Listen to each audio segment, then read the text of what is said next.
I was 8 years old, 2 miles from shore, alone on top of an iceberg. It wasn't the plan. I'd gone out with a new friend and her dogs for a sledge ride across the frozen sea in the far north of Greenland. I thought it'd be a fun adventure. We'd gone out to a huge iceberg trapped in the ice. The girl said, "Why don't we slide up it? Go climb up it and slide down." But as I was climbing, the little girl quietly slipped away and raced back to the village. I guess she thought it would be fun to leave the little white girl out on the ice alone. I was 8 years old, 2 miles from shore, alone on top of an iceberg. I wasn't a stranger here. I'd lived here with this remote tribe of Inuit for 2 years as a toddler, so I knew that this was polar bear territory. All the men in the village wore trousers made from polar bear fur as if to prove it. I could see the island, but I couldn't see the village. I couldn't see any bears either. So I carefully slid down, wiped the tears from my face, told myself everything was going to be okay. I made the decision not to be afraid, and I started walking. And after a while, I began to notice how the ice crystals underfoot sparkled like millions of diamonds, how the island was bathed in pink, and fear turned to awe, and awe turned to wonder. And I felt strangely full of joy.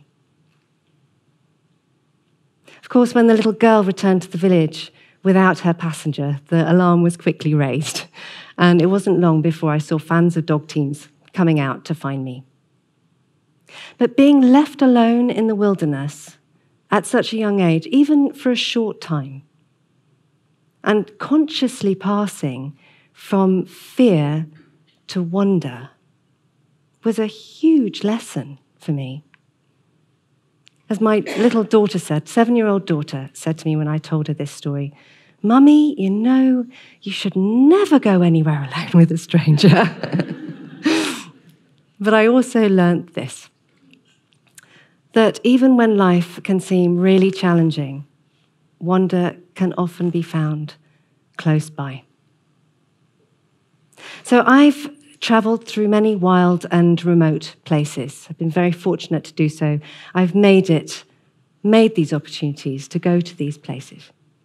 I have written about some extraordinary men and women whose curiosity and drive to discover wonder has taken them to the far reaches of our known world and inspired them to create beautiful things. And I think all of them would agree that a true moment of wonder feels like you're being given a gift. It is like you're connected to something much bigger and greater than yourself. It's heart-opening and soul-lifting. But how do we live a more wonderful life on a daily basis? Well, I'm not sure that I have the answer. But for me, I think childhood was key. I watched how my parents moved through their lives, and that really informed how I moved through my own and how I connected with the natural world. My mother, Mary, is a very wonderful, wise, courageous woman who sometimes bears a striking resemblance to Julie Andrews. And my father was Wally Herbert, a polar explorer, who used his intuition as much as hard-learned skills. He worked with nature, not against her. An extraordinary polar traveler. He made all sorts of extraordinary journeys. He was the first man to cross the Arctic Ocean by dog sledge via the North Pole, an incredible epic journey. He also spent many seasons living and traveling with the most northerly tribe of Inuit in the world. And he noticed over the years how quickly their traditional way of life was changing. And he wanted to go back to the north and record their dying culture before it changed completely. Now, taking his young family with him seemed the most natural thing in the world to do, his argument being that children were being born in the Arctic all the time, so it's clearly safe enough for kids. So I was 10 months old when my parents took me to live on a tiny sliver of land off the coast of Northwest Greenland. It was home to just 12 hunter-gatherer families, and we lived as they did. And soon they became like family to me. The girl, incidentally, who left me on the ice was not one of my childhood friends. Oh. But the islanders lived very rugged, difficult lives. Survival depended on them being completely in tune with their environment and the animals and birds that they shared it with. They used their senses and the language of nature to guide them. They could distinguish whether distant clouds were over land or over open water or different types of sea ice just by looking at the patterns of light and darkness in the sky. They could find their way home in a blizzard. The Inuit traveller's inner map is not just the outlines of the land. It's coloured by experiences that have embedded the landscape into their subconscious. Moments of wonder are intrinsically linked to specific places and are passed down through generations through stories. So even though this was an incredibly difficult place to live in, there were many hardships here. There were also many moments of real joy too. Here, after 4 months of winter darkness, one of our friends celebrates as the sun finally returns over the horizon. I wonder who here cartwheeled this morning when the sun came up. But when I came back to England from Greenland the first time, I was probably about 3.5, 4 years old. And I encountered new wonders. So I was amazed to discover that pressing a switch on a wall would produce instant light, that turning a tap would produce a never-ending stream of fresh drinking water. In Greenland, we had to go out across the sea ice to an iceberg, chop off the freshwater ice and melt it down for our daily needs. So I know this sounds a little strange to us here today, but it's also worth remembering there are still millions of people who don't have access to these basic comforts.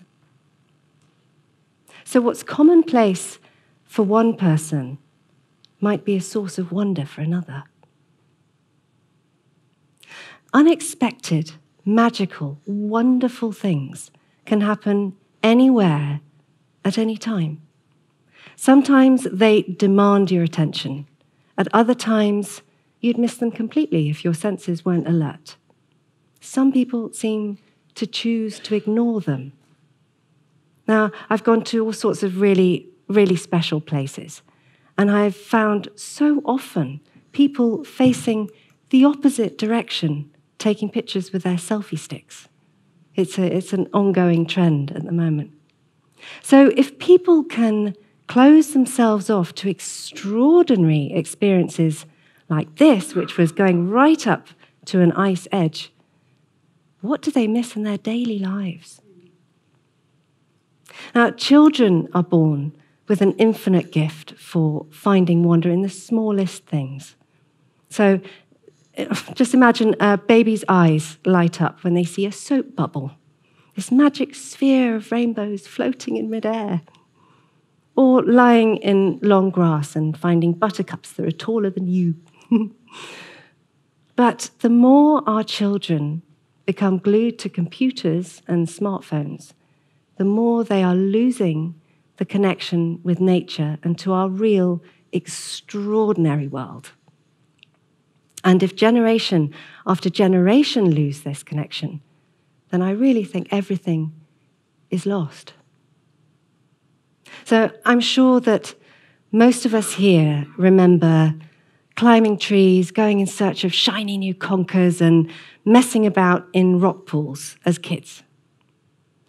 Are we denying wonder from our children if we don't offer them the same opportunities to mess about in nature too?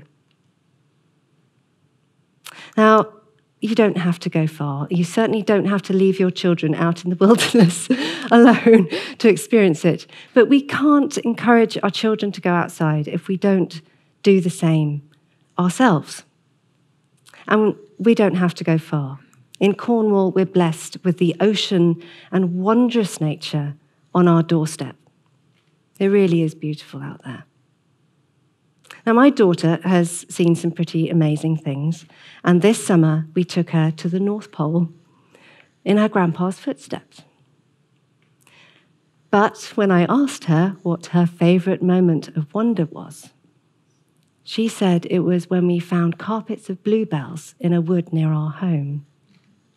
So you clearly don't need to go to the North Pole to find wonder.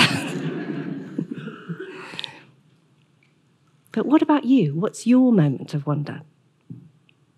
So I want to just take a moment to reflect. I'd like you all to make sure you're sitting comfortably. Go with me for a minute and take a nice deep breath. You can close your eyes if you want to, you don't have to.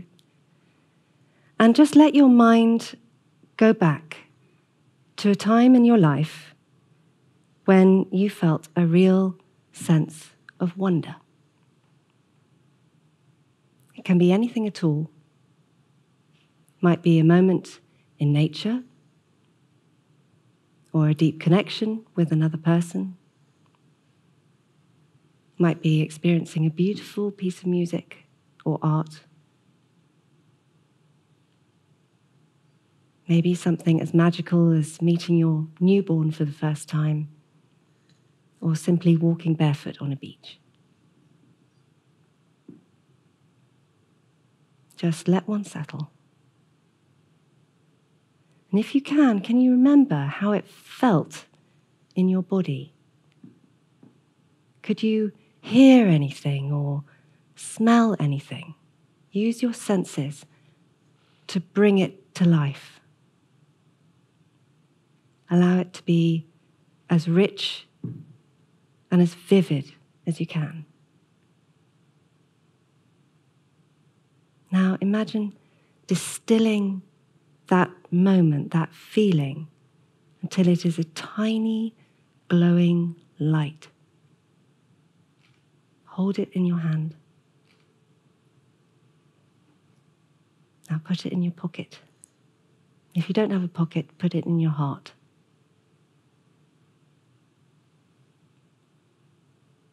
Thank you. Welcome back. I hope you all felt a little bit of wonder then. And if not, don't worry, the moment will come. But anytime you need to feel that wonder, that sense of strength and beauty, it'll be there for you. Just reach into your pocket or into your heart and step back into it. And the more you do this, and the more moments of wonder you collect, the more powerful it will become. It got me on the stage today. Now, we should be hungry for moments of wonder. Now, I know it's really hard in our daily lives to find 5 minutes for ourselves in our busy schedules. But these are the moments that sustain us. It's an essential 5 a day. Take 5. Even if it's just 5 minutes in your local park, or sitting on your doorstep and looking up at the sky. You don't need to feel fear to feel wonder. You certainly don't need to climb an iceberg to find it. But wonder doesn't need to be earned. Know that you are worthy of wonder. Every single one of us is. So go outside. Travel down your street like an explorer. Feel each footstep, the meeting point between yourself and the earth. And look up at the ever-changing, beautiful sky and see what greets you. The world will open up to you. Fill your pockets with wonder.